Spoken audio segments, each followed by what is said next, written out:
నమస్కారం. బలరాం బోస్ ఇంట్లో భక్తులతో గోష్ఠి జరుగుతోంది.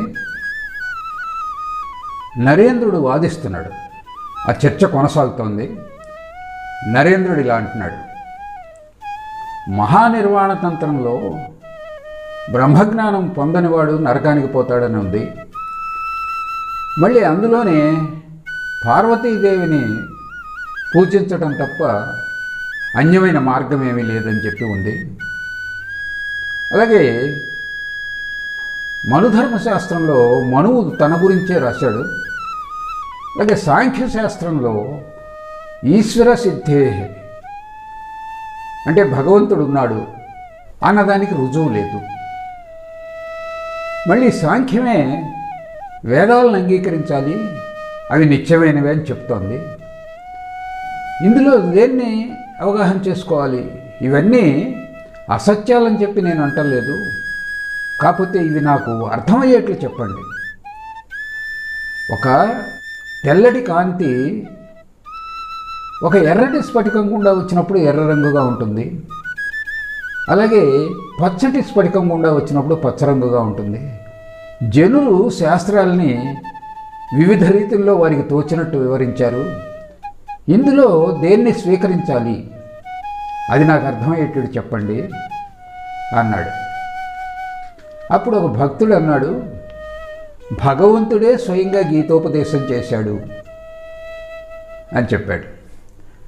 అది విని శ్రీరామకృష్ణుల వారు, సకల శాస్త్రాల సారము గీతే, ఇక సన్యాసి వద్ద ఇతర గ్రంథాలు ఏమున్నా లేకపోయినా ఒక చిన్న భగవద్గీత మాత్రం ఉంటుంది అన్నారు. అంటే మరలా భక్తుడు అన్నాడు, సాక్షాత్తు శ్రీకృష్ణ పరమాత్మే గీతోపదేశం చేశాడు అన్నాడు. అంటే అందుకు నరేంద్రుడు, ఏమో కృష్ణ పరమాత్మ చేశారో ఎవరన్నా చేశారో అన్నాడు. అప్పుడు శ్రీరామకృష్ణుల వారు ఆ మాటలకి నొచ్చుకున్నారు. నొచ్చుకుని ఆయన ఇలా చెప్తున్నారు, మంచివాదనే జరుగుతోంది. శాస్త్రాలకు శబ్దార్థం మర్మార్థం అని రెండు రకాల అర్థాలు ఉంటాయి. అందులో మనం భగవంతుడి యొక్క వచనాలతో సరిపోలేటటువంటి మర్మార్థాలనే గ్రహించాలి. ఎట్లాగంటే ఉత్తరంలో రాయబడిన దానికి ఉత్తరం రాసినటువంటి వాడి ముఖతా వినేటటువంటి దానికి చాలా తేడా ఉంటుంది. ఉత్తరంలో రాయబడినటువంటి విషయాలు శాస్త్రాల్లో రాసినటువంటి విషయాలు లాంటివి. కానీ భగవంతుడి వచనాలు ముఖతా వెలువడేటటువంటివి.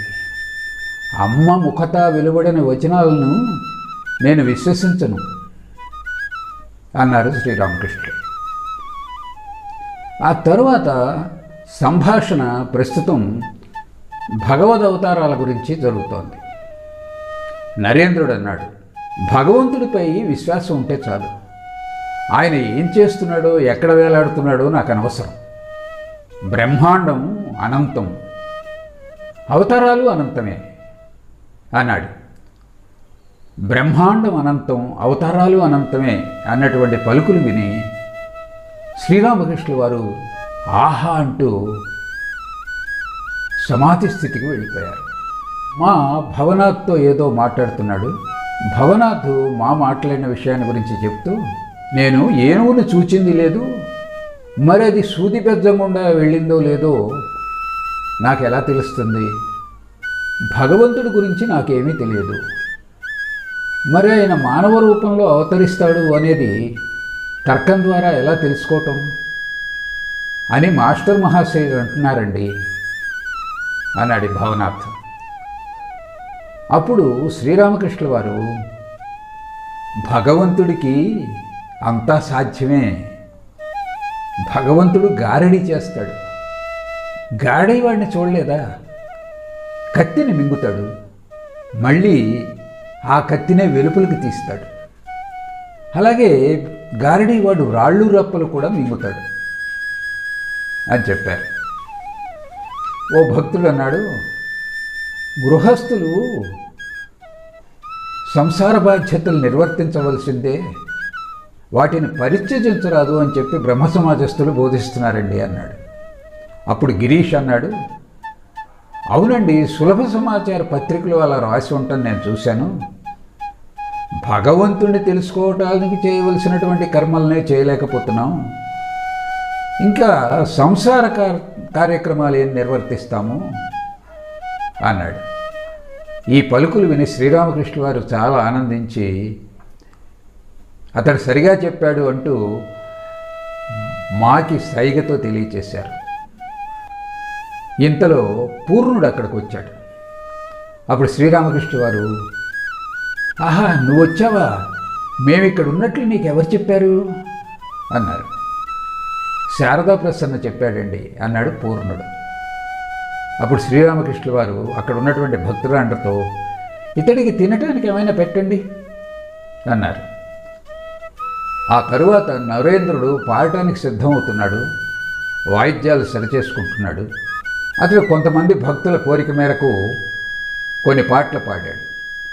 ఆ పాటలు విని శ్రీరామకృష్ణ వారు ఎంతో ఆనందించారు.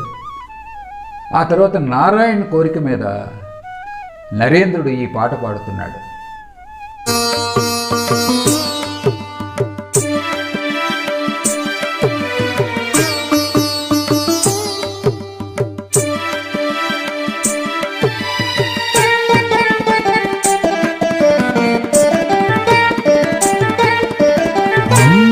రమ్మ బంగారు బొమ్మ రమ్మ హృదయము రంజిల్లునమ్మ.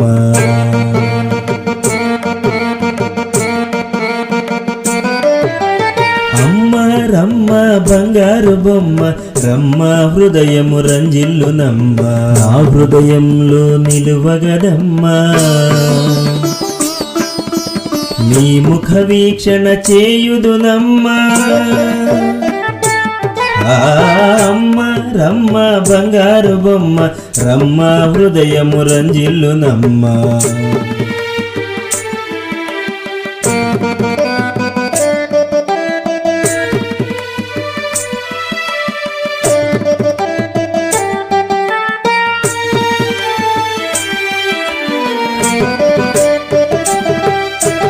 అయ్యయ్యో అతి కష్టముతో జననమాదిగా నేపడు బాధలు తెలియగదమ్మా ననుగన్నమ్మా. తెలియగదమ్మా ననుగన్నమ్మ, నిన్ను తిలకించుచు వాని భరించిది. అమ్మ రమ్మ బంగారు బొమ్మ రమ్మ హృదయము రంజిల్లునమ్మ.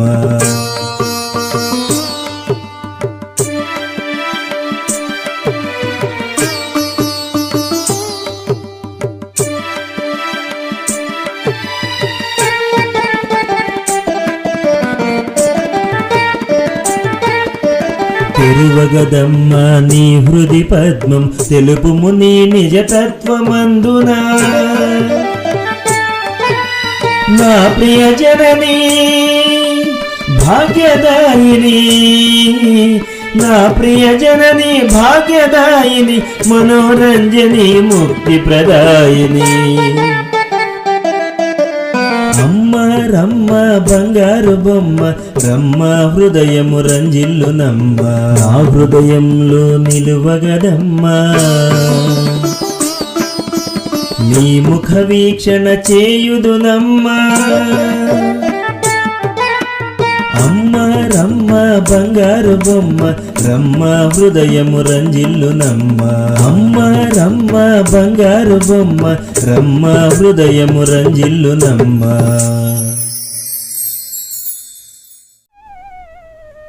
ఈ పాటలన్నీ విని శ్రీరామకృష్ణ వారు సమాధిమగ్నులై ఆనందంగా పరవశించిపోయి కూర్చొనున్నారు. గోడకు ఆనుకుని దిండు మీద కాళ్ళు పెట్టుకుని కాళ్ళు ఊపుతూ కూర్చున్నారు. ఆయన భావావస్థలోనే ఇలా చెప్తున్నారు, ఇక్కడ ఆంతరంగికులు తప్ప వేరే వారెవరూ లేరు కాబట్టి చెప్తున్నాను. భగవంతుని తెలుసుకోవాలని హృదయాంతరాళాల నుండి ఎవరైతే వ్యాకుల పడతారో వారు తప్పక భగవంతుని తెలుసుకుంటారు. వారికి తప్పక భగవంతుడు సాక్షాత్కరిస్తారు. భగవంతుడి కోసం పరితపించిపోయి ఆయన తప్ప ఇతరమేమీ కోరనటువంటి వ్యక్తి ఆయన్ను తప్పక పొంది తీరుతాడు అని చెప్పారు. ఆ సమావేశం అక్కడితో ముగుస్తుంది. తరువాత రాబోయేటటువంటి ఎపిసోడ్లో మనం కలుసుకుందాం. అంతవరకు సెలవు. నమస్కారం.